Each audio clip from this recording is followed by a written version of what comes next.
Imagine it's the year 1845, and you're standing in the rolling hills of Ireland. The sun hangs low in the sky, a pale gold that dips behind the thick clouds.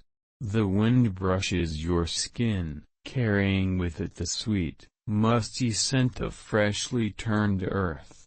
It's that strange time of evening when the day hasn't quite let go, but night is quietly creeping in, inch by inch.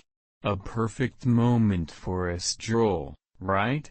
But, just so you know, you probably won't make it through this day. Don't worry, though, there's no rush. Let the air settle around you. Before you take another step, let me gently remind you, this is not one of those let's have a picnic and watch the sunset kind of stories.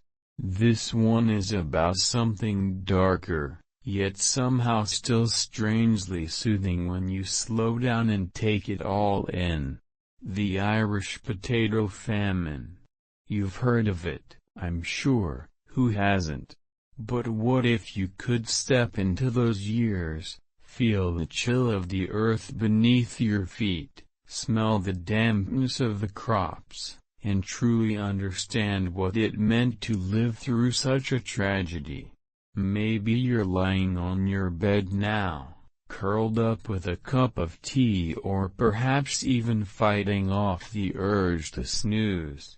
And that's okay. This is where the story begins, quietly. And if you haven't yet, go ahead, hit that like button, and maybe subscribe while you're at it. You're about to drift through some very strange and sobering times, and this will be a good one to keep with you. By the way, where are you listening from tonight? What's the time where you are? If you feel like it, drop your location and the time in the comments below. I always find it interesting to know how far our little journey travels. Now, let's ease into tonight's journey.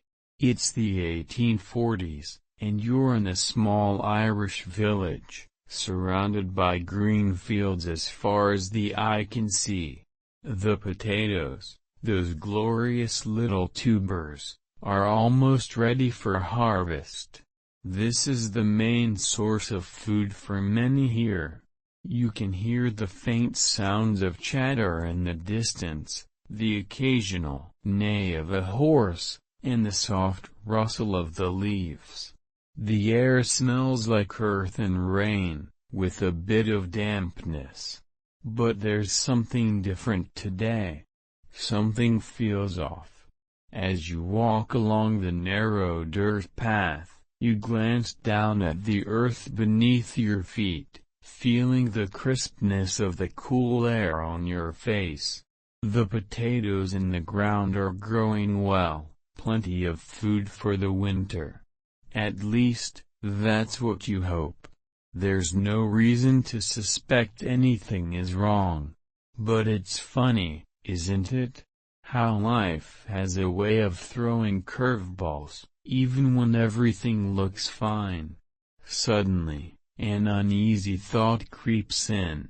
You're aware of the potato blight that's been spreading through Europe, but it's still so distant, so abstract. A news story. A whisper in the wind. But what if it isn't just a rumor? Historians still debate whether the Irish farmers knew about the blight before the government did, but the fact remains, it was already on its way. You wouldn't know it, though, not yet. The blight works slowly, silently, silent like the quiet before a storm. It's just another day. But that's about to change. The next morning comes, and the world feels a little heavier. You wake up to a sky overcast with thick, gray clouds. The air smells of damp soil. You have a strange feeling in the pit of your stomach, a feeling you can't quite shake. It's almost as if the land is holding its breath, waiting for something to happen. Something bad. You can feel it, though you don't know why. The days that follow are filled with uncertainty. The potatoes, which had been healthy and strong, now show signs of rot. The once promising harvest has turned into a patchwork of shriveled, blackened tubers. The blight has arrived, and it is devastating. Within weeks, entire fields are lost. The crop that sustained families for generations is now worthless. This isn't just a bad season, though, it's the beginning of something much worse. The farmers around you are in disbelief. They poke at the infected potatoes, wondering what happened. There are murmurs of disease spreading through the crop, something new, something strange. It's a slow realization, like a fog settling in. You hear stories from neighboring villages, entire fields decimated, the crops rotting before they even had a chance to mature. And then, whispers turn into fearful glances. You can't help but think about the strange feeling you had the day before. It wasn't a random hunch. It was a warning, a premonition. But you were too busy, too distracted. The blight spreads quickly. Historians argue that the Irish weren't prepared to deal with the suddenness of the crisis, but how could they have known? How could anyone have known that a single fungus would change the lives of millions? The Irish population at the time is dependent on potatoes, more than anyone could truly understand. In some areas, they ate potatoes for every meal. Breakfast, lunch, dinner. The humble tuber was the star of the show. And now it's gone. The horror of it isn't just in the loss of food, it's the loss of certainty. For centuries, the Irish had relied on potatoes to feed them. Now, all of that is slipping through their fingers, and there's nothing they can do. And here's the kicker, the British, who are in control of Ireland at this point, don't seem to notice. Or perhaps they don't care. The government had its own ideas about what to do. Irish farmers, already struggling with the British-imposed policies and taxes, are now faced with the crushing blow of losing their primary food source. To make matters worse, the government continues to export grain and other food from Ireland, despite the growing famine. The logic? Well, historians debate that too. Some believe it was a matter of economic policy, others think it was pure neglect, or perhaps a little bit of both. But as you stand in the field, staring at the sickly, rotting potatoes, you have no idea about the political wrangling. All you know is that you've just watched a century-old way of life begin to crumble. It's hard to imagine anything worse than this. But soon, you'll find out that things can indeed get worse. The blight was only the beginning. The following months stretch on, thick and slow, like a grey fog hanging heavily over your village. The potatoes have become a distant memory now, only faint traces of them left in the dirt. The once familiar fields are barren, the earth empty. You try to remember the days when the land was green, the potatoes plump and healthy, and the future seemed so sure. But now, as you walk past the dead rows of crops, It feels like a different life, one that's already slipping away. The hunger starts small, almost imperceptible at first. A little weakness here, a bit of dizziness there. You think it's just exhaustion. After all, working the land takes its toll. But the gnawing sensation in your stomach grows, becoming more constant. You start to notice the same feeling in the eyes of your neighbors. They walk a little slower, speak a little less. You hear murmurs in the streets, there's nothing left to eat. No food anywhere. The relief, though fleeting, comes in the form of bread, just a few crumbs to keep you going. It's not enough, but it's something. But soon, the bread supply, too, begins to dwindle. The grain crops have also been affected, though not as badly as the potatoes. Still, it's not enough. You hear people talk about eating anything they can find, roots, leaves, even the occasional rat. You don't want to admit it, but you start to worry. Can you survive this? At the market, prices have skyrocketed. What little food there is reserved for the wealthy. You, like most of your neighbors, can only watch from the sidelines, hoping for scraps. But there are no scraps left. The British government has started importing food for the rich, but they're not in a rush to help the starving Irish. They're too busy with their own problems. Meanwhile, the rest of the population struggles in silence, too afraid to speak up, too proud to beg. You've heard rumors of people leaving, traveling far and wide, searching for food. There's talk of ships carrying people across the Atlantic, to America, where some have already started new lives. You don't know whether to laugh or cry.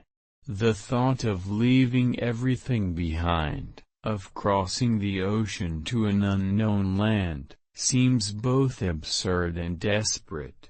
But at least it's an option, if you can scrape together the money.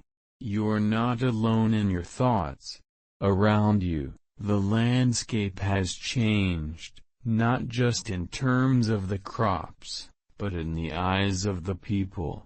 You've seen families, once proud and full of life, now hollow-eyed and shrunken. The elderly, especially, seem to be the hardest hit. They're frail to begin with, and now, well, now it's becoming painfully clear that there may not be enough time to save them. The children aren't faring much better. They, too, are growing weaker, their cheeks hollow and their limbs thin. Historians still debate whether the full extent of the famine was truly understood by the authorities at the time, or if it was simply ignored. It's easy to think they didn't care, but the truth is, it's more complicated than that. The British Empire was struggling with its own economic woes, and Ireland, at the time, wasn't exactly the crown jewel in its empire. But still, it feels like a cruel irony. The Irish have fed the empire for centuries, and now, when the tables are turned, they're left to starve. Amidst the suffering, there's also a strange, almost surreal undercurrent of resistance. People talk of Cork, the name of a city down south, where the people were beginning to revolt. But for most, it's too far away, too dangerous. So they remain in place, waiting for someone, anyone, to help. And yet, with every passing day, Hope seems to fade. It's spring, but there's no warmth in the air. The winds still carry a chill, and the soil remains stubbornly barren. You've been hearing about the ships, the ones that head to America. They say the journey is long, dangerous even, but there's food there, and opportunity. The problem is, you don't have the money to buy passage. Most people don't. The idea of crossing the Atlantic feels strange at first, like a dream that might never come true. But as the hunger continues to gnaw at your insides, the thought becomes more real. The Irish are leaving in droves, hoping for a fresh start in the New World. But not everyone will make it. Ships are overcrowded, and many die on the journey before they even reach the shores of America. The Irish ships become known as coffin ships, a grim reminder of the journey's dangers. You've heard the stories, men, women, children, desperate to leave, to escape the famine. They say once you set foot on the ship, you might never see your family again. Once you leave, there's no going back. But for many, the risk is worth it. Anything is better than staying here, where the land is starving, and the people are disappearing. As you stand at the edge of the dock, watching the ships slowly disappear into the fog, you wonder if this is the end of the world. Or is it the beginning of something new? Could America really be as promising as they say? Could it offer the freedom that you, and so many others, have been dreaming of? You don't know the answers. But as the ship's sails flutter in the distance, you realize one thing: you have no choice but to keep moving forward. The ocean is vast, and the journey across it is both exhausting and terrifying. The days blend into one another, and time becomes a blur, marked only by the relentless rocking of the ship and the creaking of its wooden frame. You're packed in like cattle, surrounded by strangers who are all looking for the same thing, a better life. But the air aboard the ship is thick with the smell of sickness. The journey is proving to be more dangerous than anyone anticipated. People are getting ill, and many are already weak before they even board. There's no space to rest, and there's barely enough food to go around. Historians sometimes argue about how many people died on these coffin ships. Some estimates say up to 1 in 4 passengers didn't make it to America. They died from the sickness, the overcrowding, or the sheer physical toll of the voyage. Some never even got the chance to disembark. Their bodies were buried at sea, swallowed by the cold waves that stretched out endlessly before you. But you don't think about that, at least not right now. You're too focused on survival. It's just day after day of trying to hold on, hoping you'll make it to the other side. The day finally arrives. You feel the ship start to slow, and the sound of the waves against the hull changes. The land is in sight. The long, lonely journey is over. You can almost taste it, this new land, this new chance. You disembark with the others, stepping onto the shores of America. But the welcome is less than warm. There's no parade, no hero's welcome.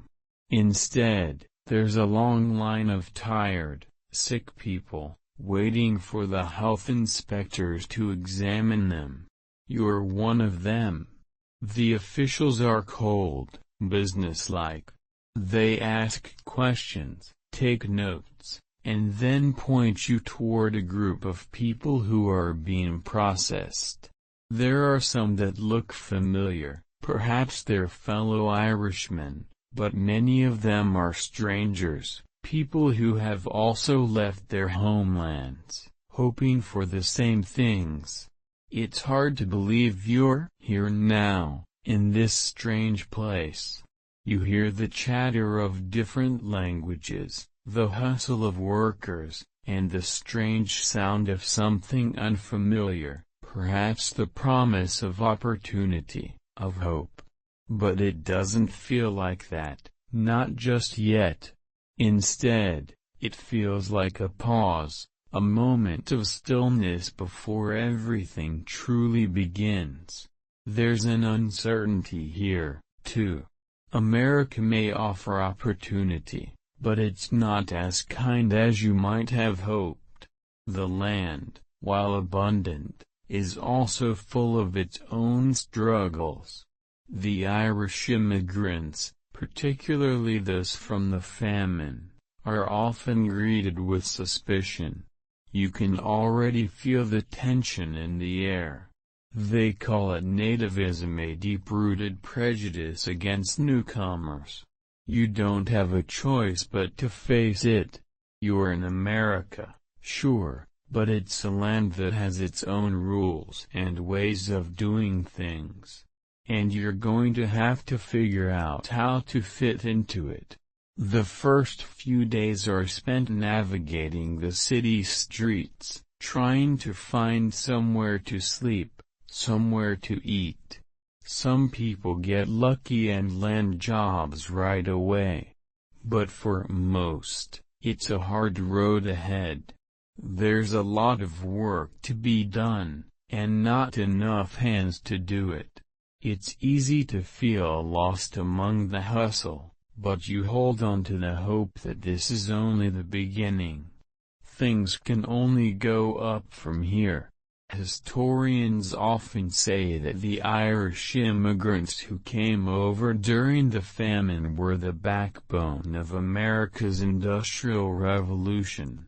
They built the railroads, worked in factories, and helped shape the future of the country. But in the early years, they were also looked down upon, seen as inferior to the native-born Americans. But there's something resilient about the Irish spirit, something that refuses to give up. And while you may not feel like a hero right now, you're about to become part of a much larger story. It's not glamorous, but it's real. And it's going to take everything you have, as you start to settle into your new life in America. You realize that everything is different. The streets are busy, the buildings are tall, and the sounds of the city are louder than anything you've ever heard before. But the hustle and bustle of it all doesn't immediately feel like a promise of opportunity. Instead, it feels like a pressure, a constant hum that never stops. You hear the noise of the factories, the clang of the machines, the rhythmic pounding of hammers. It's not the peaceful, quiet life you are used to back in Ireland.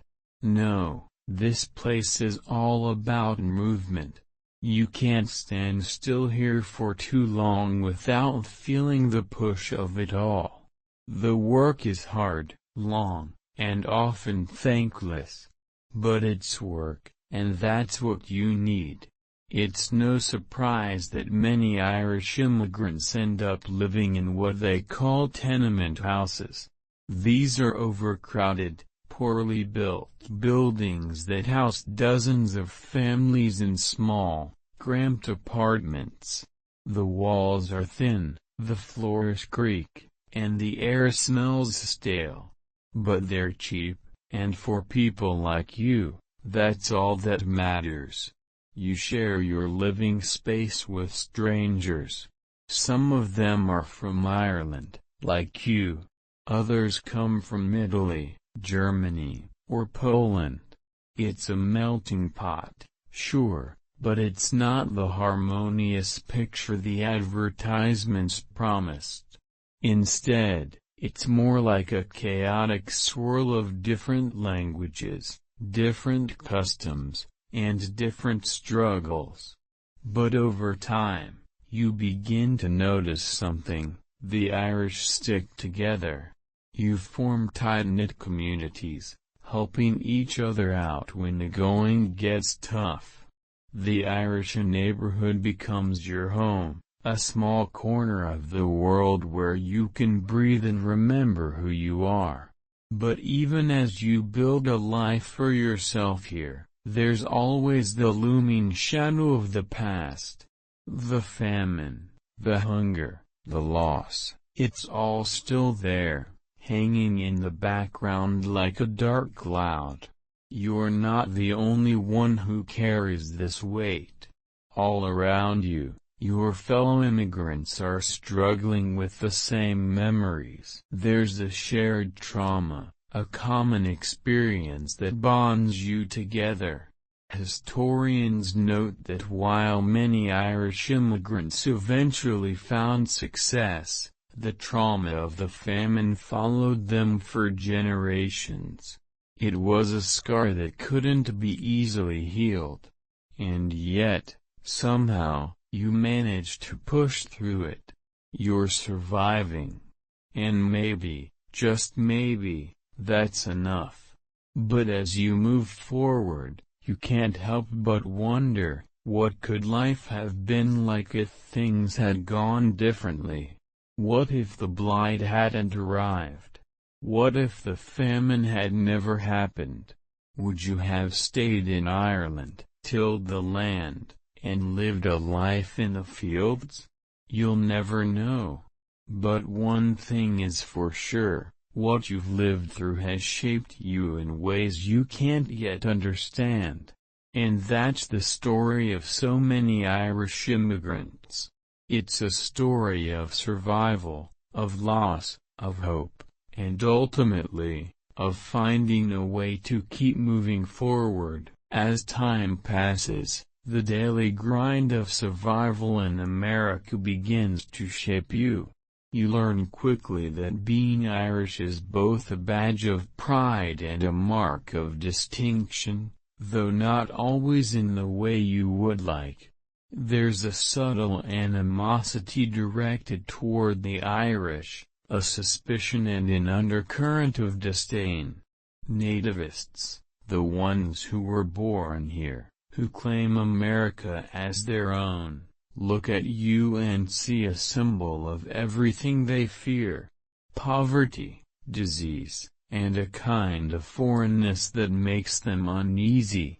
You can't deny that there's truth to it. The Irish, in many ways, are an unfamiliar force in this new world. They arrive in droves, out of necessity, with few possessions and even fewer connections. They fill the lowest rungs of the economic ladder, scraping by as laborers, factory workers, and domestic servants. You work as hard as you can, but there's always a barrier, an invisible line that separates you from the respectable citizens of this country. Still, in your heart, there's a quiet defiance. You're not here to be pitied or to be scorned.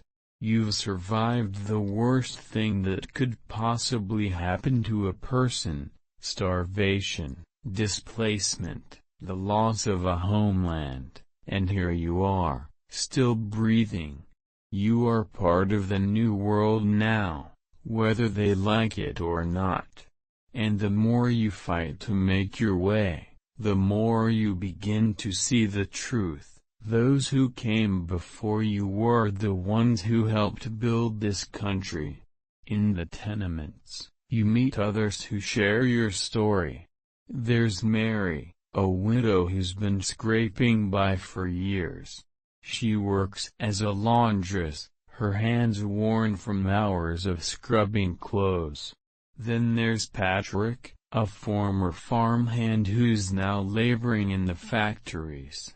You all live in small rooms, crowded together like sardines, but there's a sense of community, a feeling that somehow, against all odds, you're surviving together. When one person gets sick, everyone pitches in to help. When a neighbor is short on food, others find a way to share. It's not glamorous. It's not easy. But it's a life, and for the moment, that's enough. And slowly, the Irish community begins to thrive. The old songs from home are sung in the streets. The familiar taste of Irish food, though more sparse than it once was, finds its way into your kitchen. There are moments of joy amid the struggle, and you cling to them. Yet, even as you build a new life, you can't escape the memories of the famine. Every so often, someone in the community will mention Ireland, how it's still in ruins, how the fields remain empty, how the people who stayed behind are still suffering. You find it hard to imagine, hard to believe that the place you once called home is still so broken. But that's the reality. Ireland, after all, wasn't built for such a calamity. The famine stripped it bare, and it will take generations for the land, and its people, to heal. In the meantime, the Irish in America are far from forgotten. While nativism still lurks at the edges, something is changing. Over time, the Irish start to organize. They join together, in churches, in political groups, and in social clubs.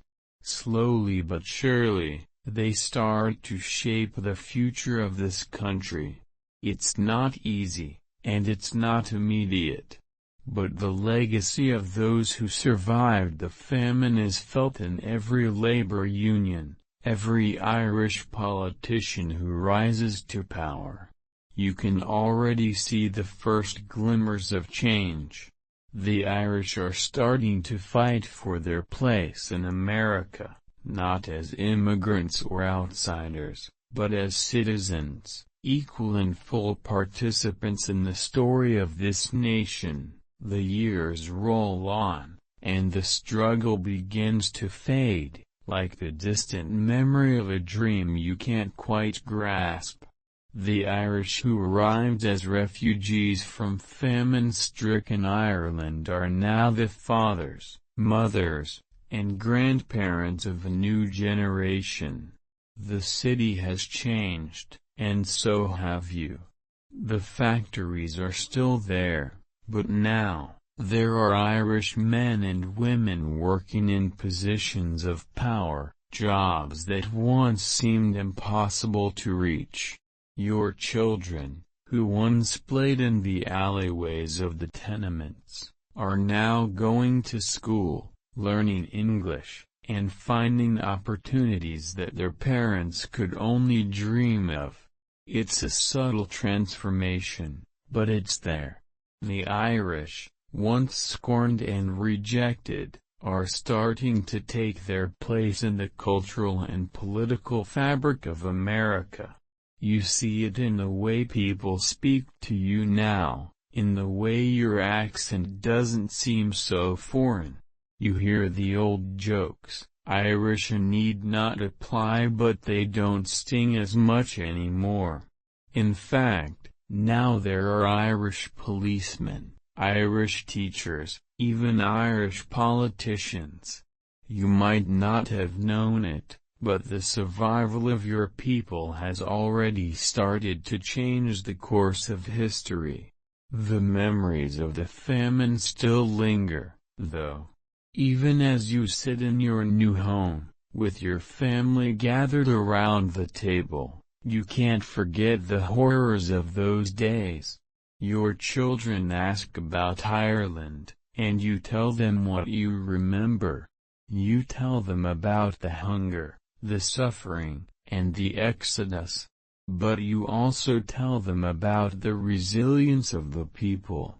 You tell them that no matter what happens, they must keep moving forward, just like you did. Historians often argue that the Irish experience in America, especially in the wake of the famine, was a formative moment for the Irish American community. It wasn't just about survival. It was about building something new out of the ashes of the old world. The Irish didn't just survive, they thrived, and they became a part of the American story. As you look at your children, you realize that the nightmare of the famine, though never fully erased, has shaped a future for them, one that is full of possibilities. You can't change the past, but you can see how far you've come. The Irish people are no longer just survivors, they're creators of the future, and their story is now a vital part of this country's identity. Generations later, the story of the Irish potato famine is woven into the fabric of history, no longer just a memory of hunger and loss. It is a legacy, one that continues to shape not only the Irish American community but also the broader narrative of immigration in the United States. The suffering and survival of the Irish in the face of tragedy have become a symbol of perseverance, of a people who refused to be broken. Yet, for those who lived through it, the memory of the famine remains a quiet presence. It is not something they speak of often, but it lingers in their hearts, passed down like a secret. The Irish who survived the famine were not just survivors of hunger, they were survivors of trauma, of displacement, of a world that turned its back on them. But despite it all, they endured. For you, looking back on it now, the famine feels like a distant dream, one that never really goes away but doesn't dominate your life. It is, however, always there, a part of who you are. And as you reflect on the generations that have followed you, you realize that the Irish in America, despite their rough start, have become a part of the fabric of the nation. They built the railroads, fought in the wars, and raised families who would go on to achieve greatness. The legacy of the famine, though painful, is also a testament to the strength of the human spirit. The Irish people did not give up, and neither did their descendants. Instead, they created a future from the ashes of their past. It is a future that continues to thrive, generation after generation. And now, here we are, at the end of this journey. The story of the Irish potato famine is one of pain, loss, and survival, but also one of resilience. It's a story that stretches across time and space, from the fields of Ireland to the streets of New York. It is a story that reminds us that, no matter how hard life gets, we have the ability to endure, to rise from the ashes, and to build something new. As you close your eyes tonight, let the weight of this story settle in your chest. Let it remind you of the strength that lies within us all. And know that, like the Irish who survived the famine, you, too, are capable of weathering any storm. So, as the world grows quiet around you, let the peaceful darkness wash over you, and let the memory of those who came before you, their struggles, and their triumphs, guide you gently into sleep. For tomorrow is a new day, and who knows what it will bring. Good night.